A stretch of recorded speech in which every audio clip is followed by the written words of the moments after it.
Hello everyone, this is Rabbi Jacobson and we will be speaking about what a civilized society looks like.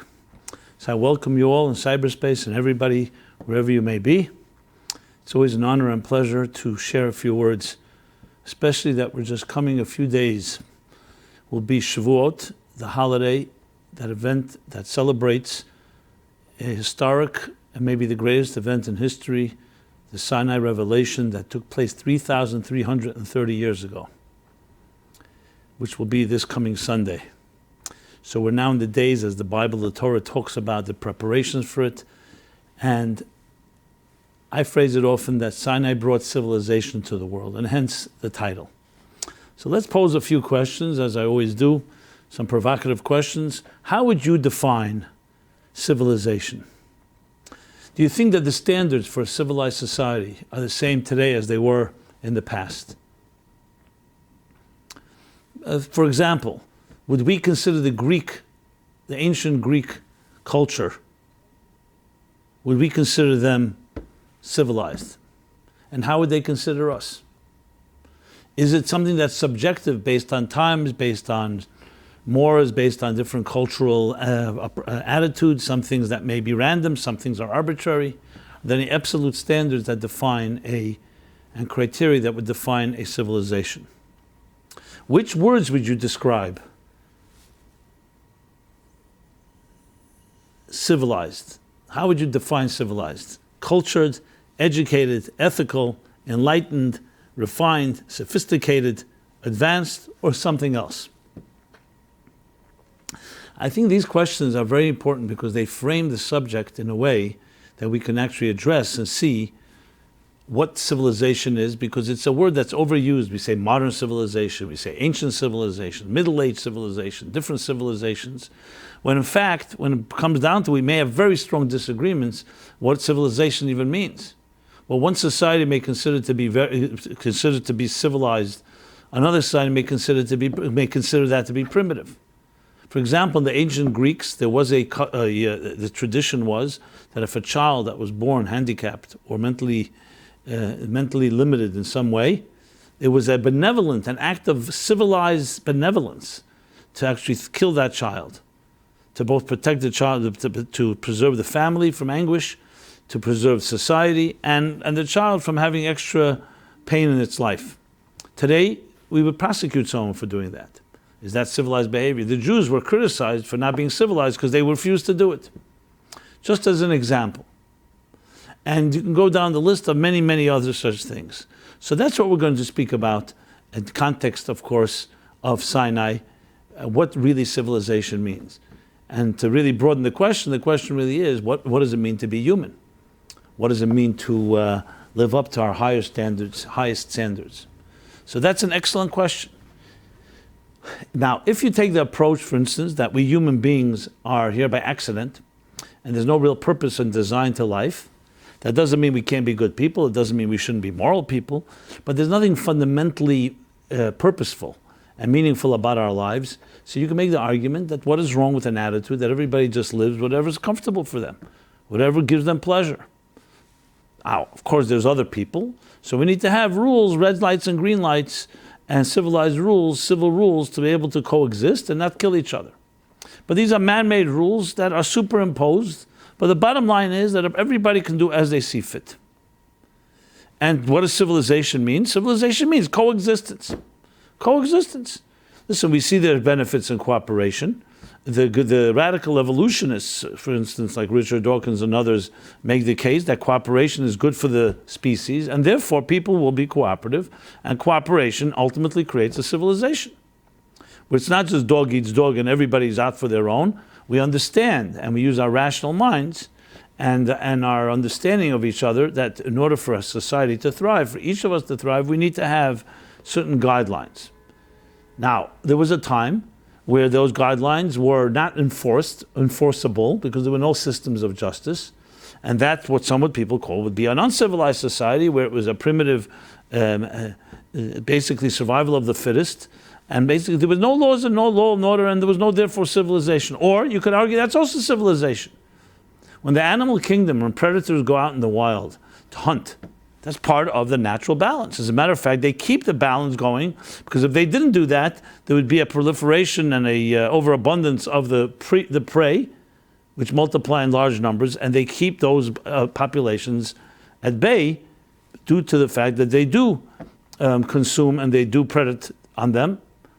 I don't know if predator word, predator do predates. Either way, but the point being, so it's part of the balance. You could say that's part of a civilized society as well. Now, of course, when it comes to humans, when you think of what the Germans and the Nazis did in their mind, in their distorted and obscene mind, they gave a whole justification of philosophy that there are human beings that are subhumans, or they're not even humans, and they have to be amputated for the health of the healthy organism, the Aryan Superman, the model, the ultimate model. So then, of course, they thought that's civilization. And they did not see that as some type of primitive, barbaric behavior. They saw it simply as the necessity to cleanse, ethnic cleansing, in the most extreme possible way. Now, of course, any of us think about it, they say, well, who were you to make that decision? But in their mind, they would have cleansed civilization, and then they would have had the Ubermensch, the Uber race, which is the Aryan German race, that would dominate the world. Those that remained, that were from other ethnic or other region, or other parts of the world, would be their slaves. Many they would have eliminated altogether, like the Jews and the Gypsies and anyone else they saw as absolutely not fitting. And they called that civilization. Now we go with these attitudes. Obviously, anybody can come up with type of theory. I'm sure I can come up right now with 5 different theories, what I call civilization. You could decide that these are few people, elite people. These are the most civilized and the most appropriate people to live, and everybody else is negligible. I mean, you have these different science fiction stories about how superior races aliens come to this world, and they see the human race as being inferior. Machines can see us as inferior. There's that line in The Matrix where he says that the human being is a parasite, like a bacteria. Wherever they go, they gobble up and they destroy resources, and they're constantly just satisfying their own selfish needs. So civilization is a very, very arbitrary word that can be used in so many different ways, and that's why it becomes increasingly difficult to say what is a civilized society. Now, yes, in the United States and many of our free countries, or all our free countries, there are standards that have been established and now institutionalized and legalized, constitutions, law enforcement, that define what civilization is. But where did they get these concepts from? Would you be surprised to know they got it from Sinai? They got it from the Hebrews, from the Jews. I've just finished reading The Hebrew Republic, an excellent book. I always quote it, On Two Wings, by Michael Novak. So The Hebrew Republic, another book by, you can look it up, making the case, an academic case, that this country and basically modern freedoms are all based on the Hebrew Bible and the Hebrew texts. And as they became more accessible to the mainstream, that's what shaped and defined modern society. Not the Enlightenment, but these ideas. In the Hebrew Republic, for example, he makes the strong case.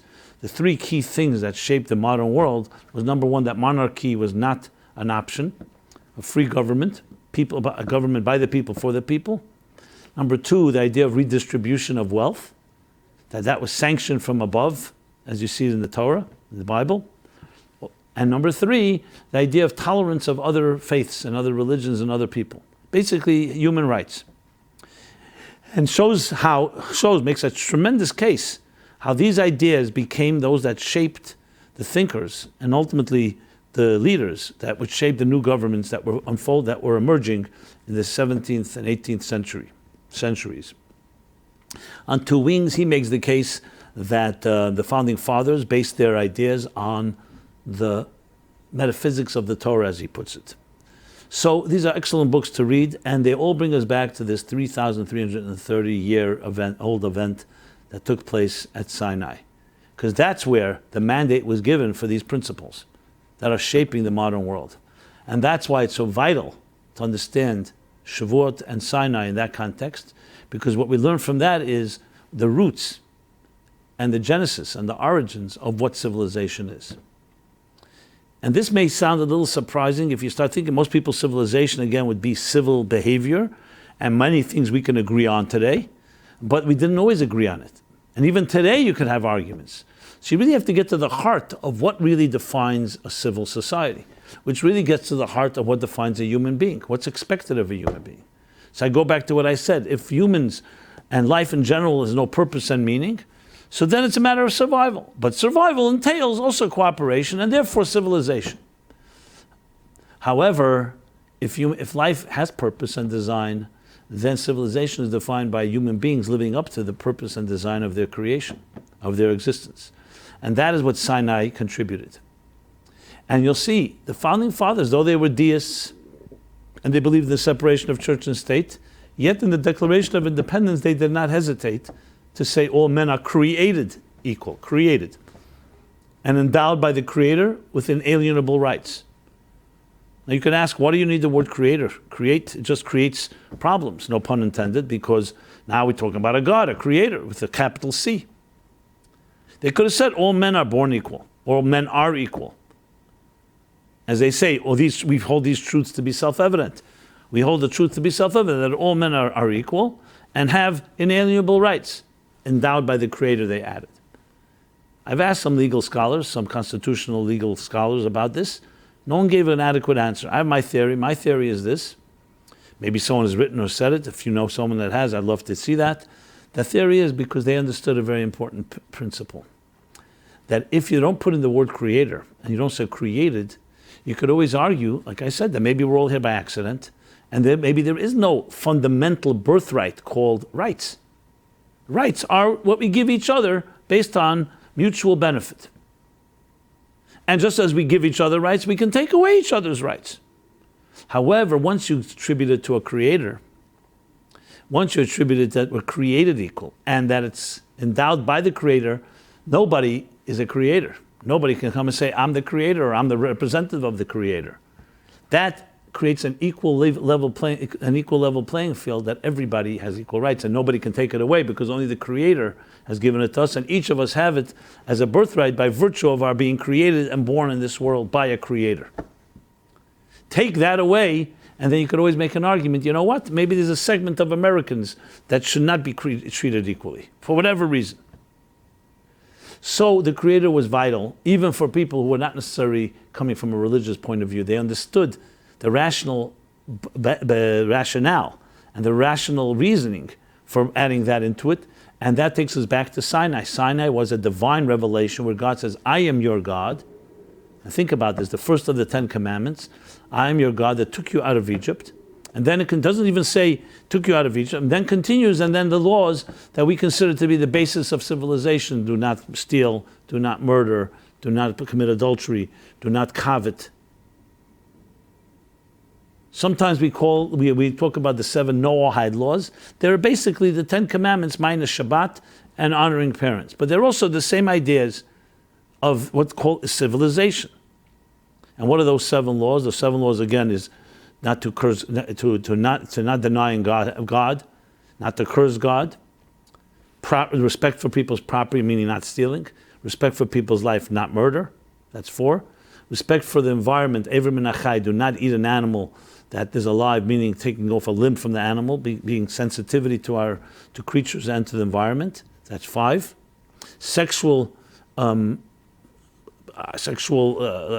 Avoiding sexual deviances, a sexual healthy life, meaning not adultery and so on, and other abuses, sexual abuse, incest, etc. And finally, number 7 is to establish laws of justice. Houses of justice, I should say. Courthouses, to enforce laws. And that's considered civilization.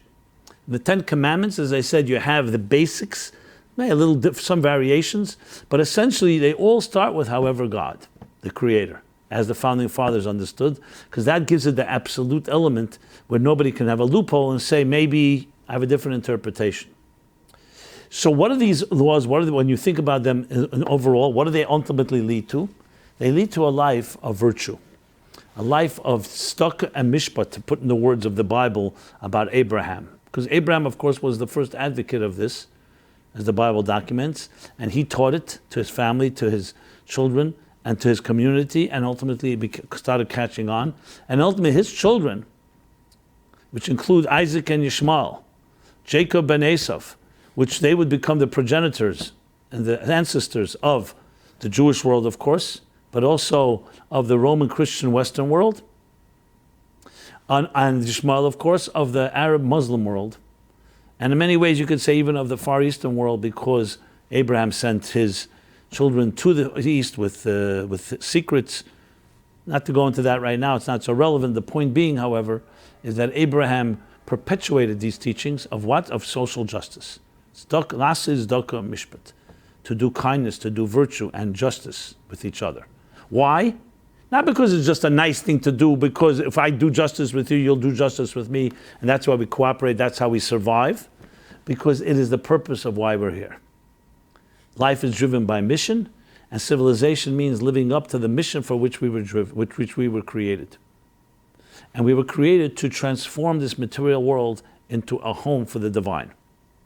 That is the mission. So civilization is strictly defined by that. It has many derivatives, many secondary elements to it, but its essence is driven by that point.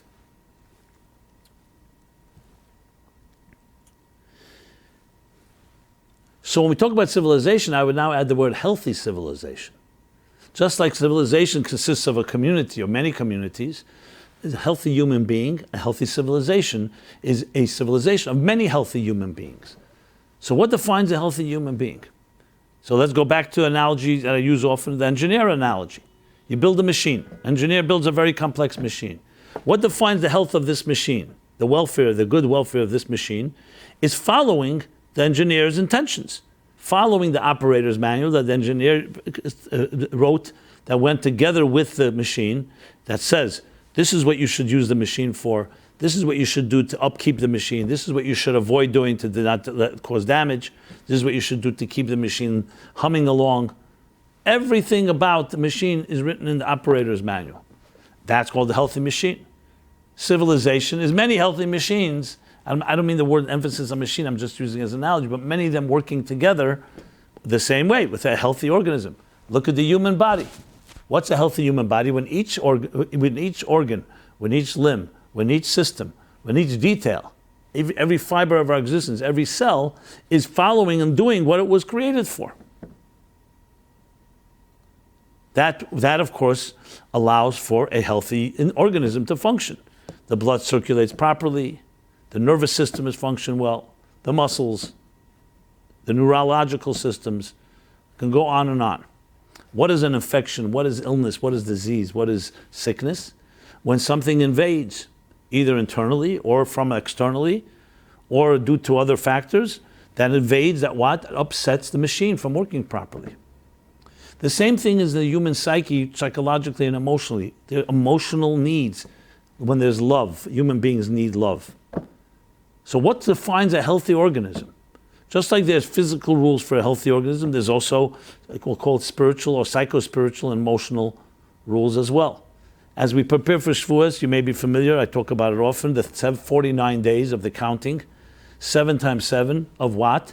Emotion. Our emotional spectrum divides to 7 times 7 emotions, 49 in all, but 7 basic ones, building blocks. Chesed, love and kindness. Gvura, discipline. Tiferes, compassion, balance. Netzach, endurance, ambition, determination. Hoid, humility, yielding. Yesod, foundation, bonding, connecting. And 7, Malchus, dignity, sovereignty.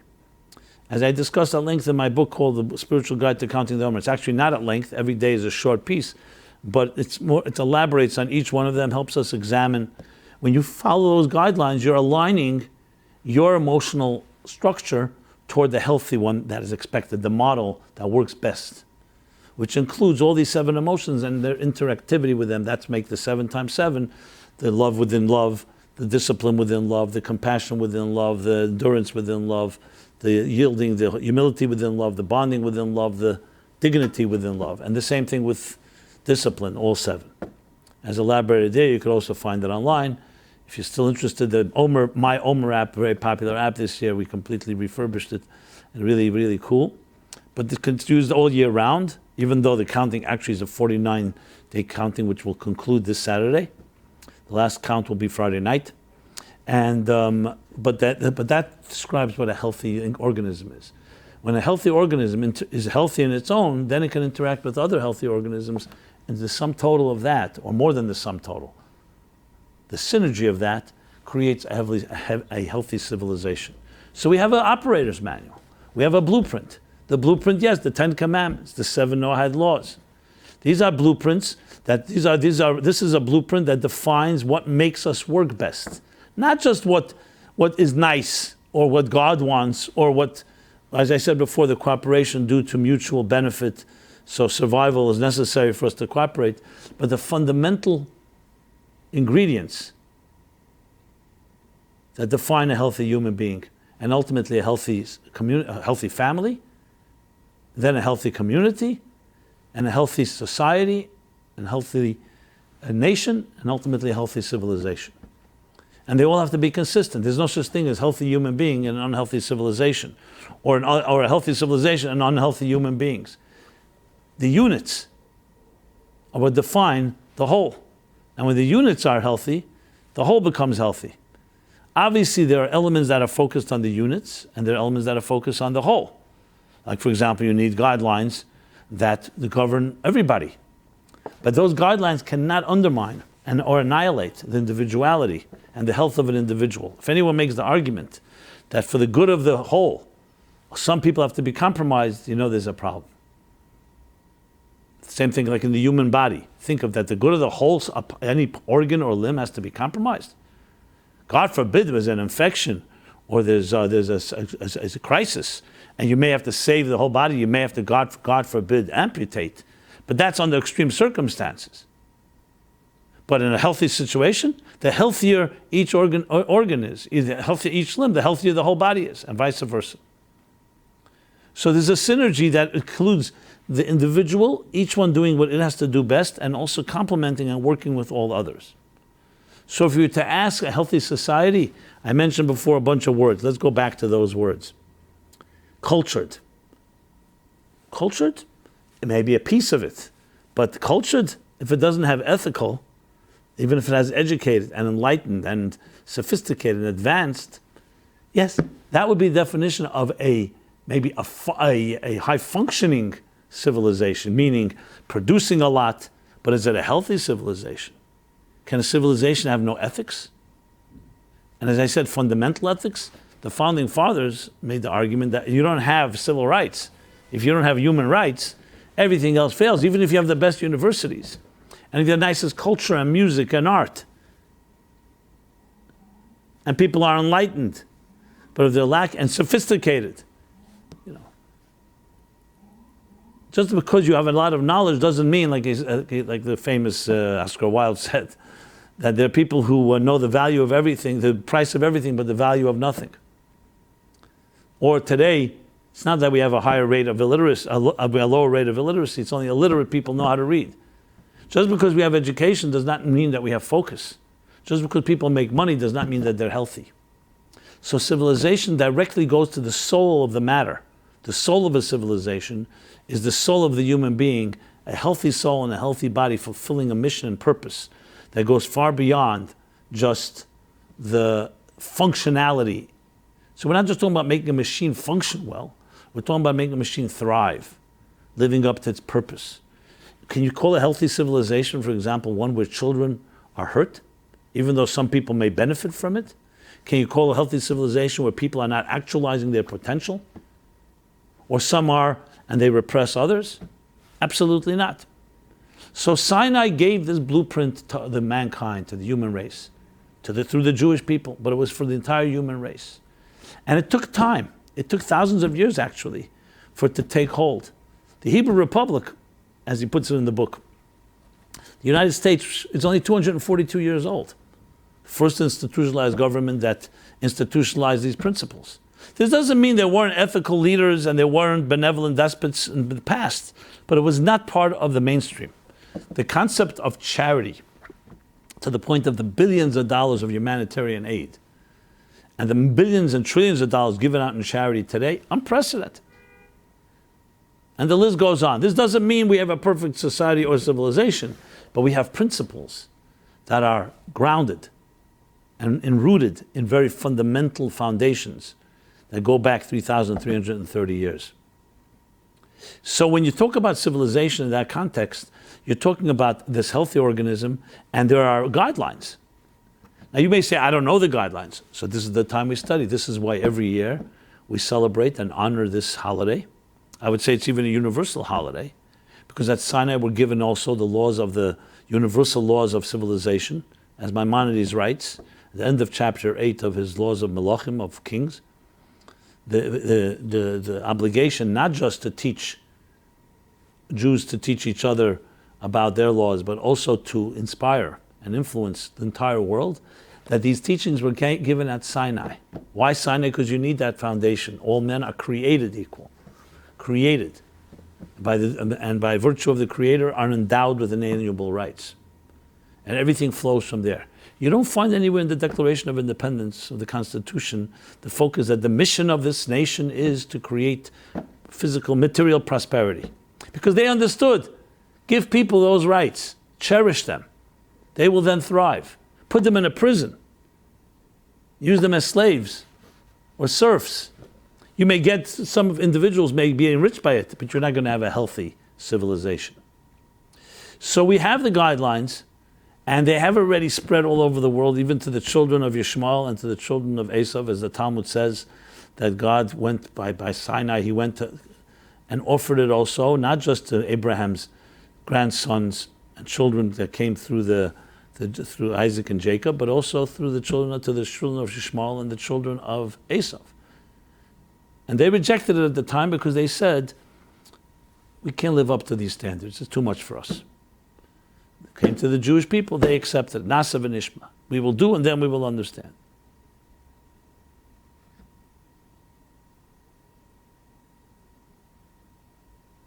So the question is asked, why then did God offer it to them? And what would happen if they said yes? The Jews had just suffered 210 years in a horrible genocidal exile in Egypt. And if they said yes, it's all over, what?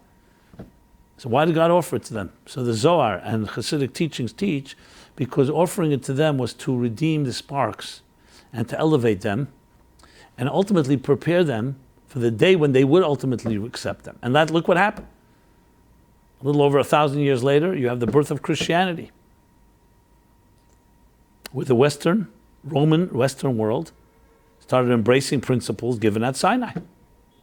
So the request of the children of Yishmael the children of Esav, and Esav his grandson was Remi, Megdil Zu Remi, as Rashi says at the end of chapter in Vayishlach, Rome would ultimately embrace, the children of Esav would embrace what was offered to them. So it was like priming them. They were not ready yet. And a little while later, in the 6th century, you have the birth of Islam. By whom? By the Arabs, who are the grandchildren of Yishmael. So the Bnei Yishmael also ultimately accepted it.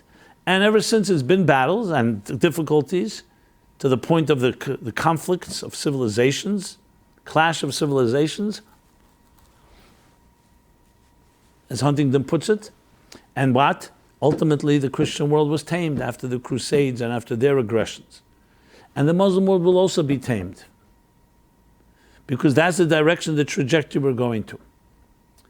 So you could even say the events going on in the world today, Iran, North Korea, Russia, though we are not yet at our final resting place, but we are close to it, because we're at a place where we've seen these humanitarian values given at Sinai slowly permeate the world and turn it into a civilized world. So when you talk about the Messianic age, the end of days, which we are on the threshold of, we're talking about the ultimate civilization, the ultimate health of individuals and of collective. As Maimonides and his cites, and cited so at length in many of the prophecies, beautiful citations. For example, there will be no longer evil and destruction on my holy mountain. Why? Because the world will be filled with divine knowledge as the waters cover the sea. An age of knowledge, but not just knowledge, not just information revolution, divine knowledge, refined knowledge, knowledge that feeds the moral and ethical and spiritual standards, highest standards. Because you could have a lot of knowledge and still be corrupt. Divine knowledge. Another expression, the lamb will lie with the wolf, which can be both metaphorical and literal, meaning a peaceful coexistence. The plowshares, the swords will be turned into plowshares, like it says on the Isaiah wall right across the United Nations. Some of these already been being fulfilled, where armies and military are helping humanitarian aid, food shipments, dealing with crisis and natural disasters, and so on. Another one, Ozepech, all the nations will be transformed and speak a clear language, the language of God. This doesn't mean there won't be many different nations. It doesn't say anywhere they'll all become one faith or one culture or one nation. Diverse nations, but serving one God. And this house, the temple, the third temple, will be a house of prayer for all nations. And on and on and on. As you read the verses, and you don't need any big, deep interpretations, you see, firstly, how the world has been gravitating, how the world has been evolving toward that direction, and how we are close to it because we see how much it's taken a hold. There's still plenty of work to be done, especially on the personal level. So we're at a final frontier. The personal level, obviously, our own personal homes and lives and relationships are not in good shape. But that doesn't mean the stage is not set. The stage is set. The pipelines are there. We have technology to distribute the message anywhere, everywhere, anytime, anywhere, any piece of information. So it's just that we need to be the ones that actually are the ambassadors that carry the message to each other and create the ripple effect. That's the final frontier, the individual. But the pipeline is there, the pipelines are there, the information is there, the blueprint is there. And the question is, will we rise to the occasion? Are we going to rise to the occasion? So this idea of civilization, to go back, what a civilized society looks like, we have a far more civilized society today than ever before. But there's still work to be done, as I said. So as we come to these days before Shavuot, before we honor the 3,330th anniversary, and we recreate. We don't just commemorate, we recreate those events. And we're reminded about and charged with that mission. Individually, every one of us can touch our sphere of influence. And that's where you begin. You begin on a small scale. We can talk about this with our children. What does it mean to be a civil human being? What does it mean to be a refined human being? What does it mean to be a divine human being? And they're all the same thing, living up to the divine image in which you were created. In other words, instead of choosing a selfish, self-absorbed, self-interest-driven life, you choose a service-driven life, a life that serves something greater than yourself. Instead of materialism being an end in itself, you see it as a stepping stone towards spiritual growth, towards psychological, emotional development. And that affects everything we do, from every email and text and Instagram and Facebook and Google that we touch that many times a day, from our seemingly casual and superficial interactions as we commute or we meet strangers at a coffee shop or in the street. And of course, the more serious relationships in our homes, at work, our families, our communities.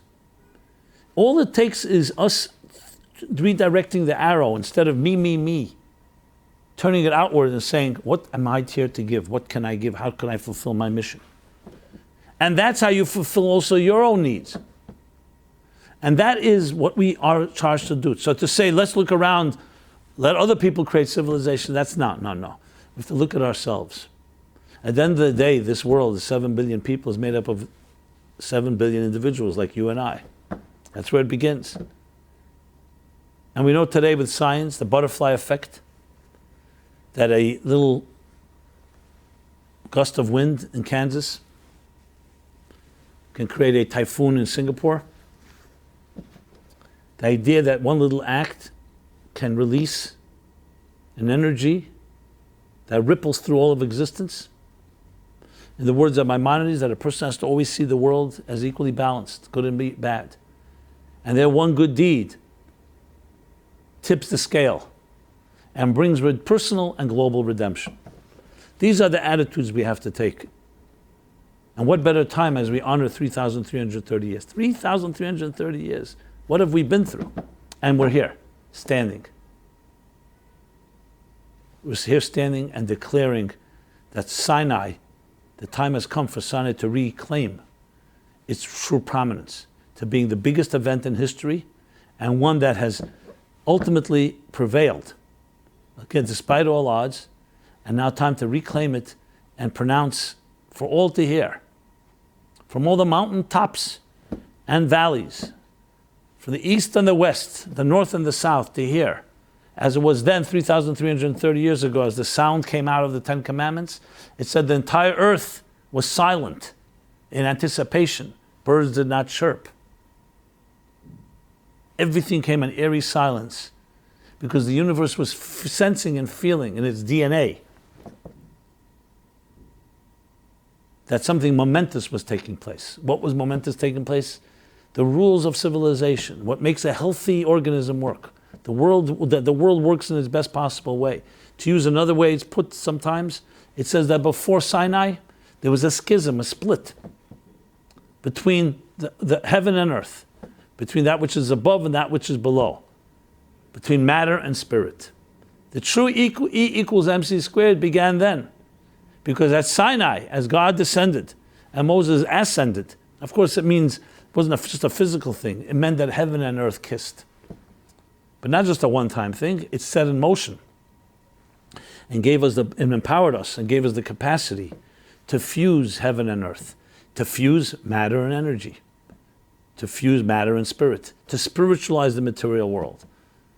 Up till that point, you could have argued, as some may still argue, you could only have transcendence on weekends when you compartmentalize, because we live in a world of survival. We need to survive. Transcendence, spiritual transcendence, is a form of either escapism or designated times.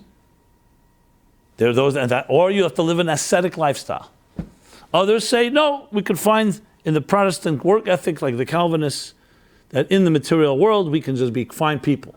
But the two, to have deep spiritual experience while living a material life, doesn't seem possible.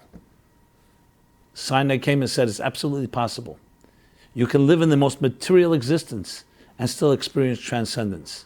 When you recognize that the material existence is a stepping stone, that matter is really energy, but you have to release it. You have to use it for that purpose. And that's the ultimate goal. Not just escape into the spiritual or resignation into the material, a fusion, total fusion and integration. That's what Sinai taught us. And how do we do that? By living our lives ethically, kindly, justly, in this material world. Yes, there are times we need a Shabbat, we need a holiday, we need a weekend, we need time away. That's when we recharge. But then you come back into the world that was once a very hostile world and still has challenges. And we don't shy away. We enter with enthusiasm, with excitement, with courage and confidence that we can transform the universe into a world that can ultimately really become that civilized home. We'll say even more than home, garden, basilegani, come to my garden. A garden is more than a home. A garden is a beautiful place, a beautiful home. A beautiful home where you're not just there to have a roof over your head, and a home that protects us from the elements, but rather a home that's also a beautiful, nurturing place. A healthy home that's bright, that has a vibe to it, that nurtures, cultivates, enriches everyone that enters that home. So the guidelines are there. The thing we need is not just the willpower, but the action. We have to execute. That is our challenge in our times. The execution of bringing this into reality in a real, viable, and practical way. Every one of us can do it. And I've been blessed, thank God, I've been around people that have always been proactive, who always looked of how, not, there's a problem, but how do we solve? How do we find an opportunity even when there may be a difficulty? And I've tried to always convey that message because it's in my gut, it's in my DNA as I picked it up. And I feel it's such a vital component. So often you meet people who, the voice of resignation, I can't anymore. I can't handle it, it's too much for me. And sometimes justifiable. But we cannot give up. And we need we need each other to encourage us in this battle. And recognize we can win every battle, but only when we have an attitude that we are winners. And and we are leaders and we're proactive. It's very easy to become part of the group that says, let someone else fight this battle. I can't anymore. That's not acceptable. And I understand if someone says to me they just don't have the energy, I'm not going to be obviously angry or disturbed. Well, disturbed, maybe frustrated, but you're doing yourself an injustice. We need you, you need us, we need each other. We need to join forces in this approach. And as I always tell people, light is always more powerful than darkness. I'm not going to let your darkness convince me. So our attitude has to be one of a positive one. We are light bearers. We're here to carry light. Of course, there's always reasons. There's always excuses for why we can't do something, why it's too difficult, why someone else, I'm too small, I have too much on my plate. But remember how much energy is being expended on fighting demons and fighting darkness. It's so sad. We have so much to give. We have so much to offer. Each of us has unbelievable potential. And as I often quote Oliver Wendell Holmes in his sad poem called The Voiceless, alas to those that die with their song still inside them. No. We cannot allow that. I'm adding that. He doesn't say that. We cannot allow that. You have a song. I'm fully committed and bring all my resources, everything I have, my team, everyone that we know, and to inspire and to reach, to make sure you sing your song. But you need to be committed as well. And you need to help others as well. When you help others, sometimes it helps you sing your song. No, we cannot afford to live a life of quiet desperation. We have wings, we have to use them, we can soar. And be around people that have that attitude, and you'll see it empowers.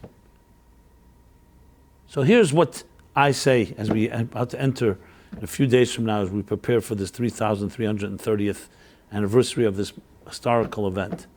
I say let us make a commitment right here and now, each one of us, to each other, to ourselves, to not betray the cause, to not betray the purpose, not betray ourselves, to dare, to have the chutzpah sometimes, the nerve, to make a move, and not retreat and say, I don't know what to do, and get paralyzed in the process. This is a time when we have that power because every year, as I often mention, time is like a spiral. We come to this point, we get all the energy that was there at Sinai the first time in a new way. So we're going to scrounge this opportunity. This energy comes to us in these days. Let us tap into them. Let's excavate them and internalize them and make sure that we actually get empowered enough to be able to actually bring some more civilization to our little world, to our little corner in the world, and from there it extends. You'll be surprised when you start committing to something like this, how it enriches your life. When you wake up in the morning, you go to sleep at night, the pettiness, the nonsense, the distractions become less overshadowed and become almost meaningless in the light of this type of commitment and this type of initiative. But we have to take the initiative. So civilization, my friends, is the healthiest version of how life should be lived. And that includes your own personal life and how you interact with others. The most you can be, the best you can be. And the best, according to the guidelines of the blueprint that teach us these levels, the standards of virtue and justice and kindness and compassion, and all the 7 emotional attributes that I spoke about before. It's so easy just to give in to your own temptations, to your own whims, to your own comfort zone, to your own instant gratification. It's very easy. You don't need any effort. This takes effort. But this effort yields tremendous results. No effort, so we all gravitate back to our comfort zones, to low standards, selfish behavior, sometimes bordering or going or spilling over into destructive behavior, hurting others, sometimes not even maliciously. Where you have the other option is, no, I'm going to take a stand. I'm going to make a move. I'm not going to be an observer. I'm going to be a participant. I'm not going to be a bystander. I'm going to be an initiator, proactive. That too is part of a healthy organism. That's what human beings thrive on. Look when people, children and adults and teenagers, when are they most excited? when they initiate something, when they take part, not just they're following someone else. Challenge them to do a project, even if at whatever age, according to their level. There's no greater satisfaction that makes them a healthy human being. That's also part of civilization. Not being self-absorbed, but really focusing on actualizing your potential. Actualizing in the form of whether it's arts or music or writing or communicating or volunteering or just sharing something, being compassionate. When you challenge yourself and challenge others to be that way, tremendous results come out of it. Tremendous power is generated through that type of behavior. So that's yet another part of the healthy civilization. And if we need more and more details, I'm sure I can list them more. I mean, I think that I made the point. Let me just conclude with this. What can I say? I love human beings. I do. I love the human race. Not sure if I'm wired that way or I just condition myself. I'm not positive. But I'll tell you what I love about it. Life can be so beautiful. Life has such potential. I meet people, unbelievable that they have inside of them. Now you'll say, one second, is he naive and unrealistic? No. I've seen also pain.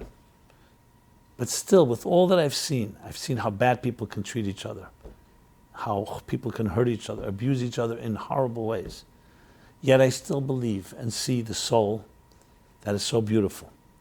Now, if someone's a criminal, they should be put away. I'm not being naive and saying, it's so beautiful, everything's forgiven. No. Hurting another person is not forgivable. Because you cause damage, especially generational. There are things to do to remedy, but it's not just, we're going to look the other way.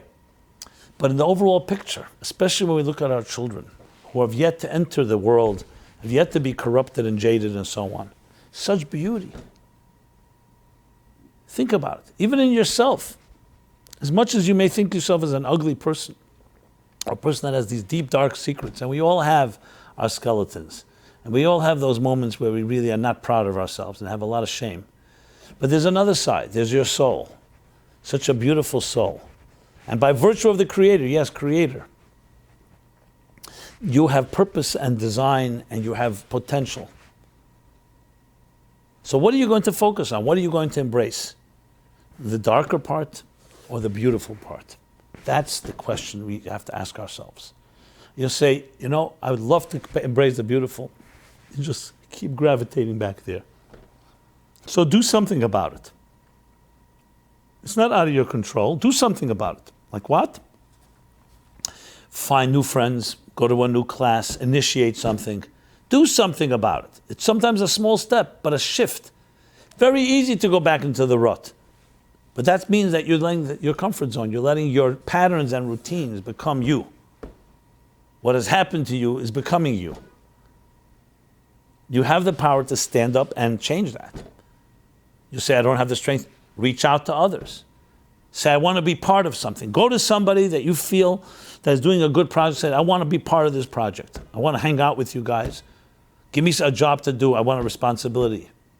Volunteer. If you can get paid, by all means. If you're looking for something, contact us. Contact me. We have plenty of projects. And something? We can brainstorm and maybe create more projects. Many people call me and give me advice what I should do. Okay, I appreciate that. There's a lot of ideas to do. But if someone came and said to me, I have an idea and I want to be part of it, I want to do part of it, and here's what I need from you, and we need a team. Everybody has unbelievable strengths. So here's no excuse. You're hearing this invitation straight from me. We, the Meaningful Life Center, myself, our team, you reach out to us and you have something to say, or you say you have some project, we'll look to find something. So there's no excuse. There's many ways today. We have technology, we have things that are easy to do, but it's a shift. It's a movement toward change. It's a movement toward initiating change. A movement toward being a cause, a influencer, instead of being an influencee. As I always say, if you're not busy influencing someone else, you're going to be busy being influenced. And by what? We don't know. It could be something good, it could be something not so good. If you're not busy living, you're busy dying. To paraphrase another poet of ours. So, my friends, this is the commitment that we all have to make. And I hope you call me on it. And I hope that each of us, each of you, and everyone, wherever you may be, takes these words to heart, uses this 3,330th anniversary to actually change something. Everyone have a very blessed week, a very blessed holiday. My tradition, my mentor, my mentors always said, should be Kabbalah Satera, receiving this mandate, the Torah, b'simcha, with joy, and b'pnimius, internalized. So it becomes part of who we are, that we own it, integrated within our system. So until next Wednesday, please have a very beautiful holiday. Make sure also, in 1980, my great teacher and mentor, the Rebbe, Lubavitch Rebbe, called upon men, women, and children all to attend the reading of the Ten Commandments, because the Medrash says that it's recreating exactly what happened at Sinai. So even newborn infants, to go to a synagogue to hear the Ten Commandments, that's this Sunday morning. I'm sure there's synagogues near you. If you need help in finding one, again, contact us. Please see us as a resource, as an ally, as a partner with you in whatever it is that we're doing toward making a more meaningful life, creating a more civilized world, a more humane world, a more healthy world, ultimately leading to the healthiest epitome of health in the new age that we call the Messianic age, the age of knowledge, the age of spirituality, where there also will continue to grow, but then will grow not from unhealthy to healthy, but from healthy to even more healthy, because it's an endless journey. And please write to us, comment, share, like, pass this on to everyone out there, and may we all together create this cumulative energy that can ultimately tip the scale and create the spiritual revolution after the agricultural, industrial, and computer and technological revolution, information revolution, the spiritual revolution that will transform this world into a divine home, the healthiest society possible. Thank you, everybody, and be well.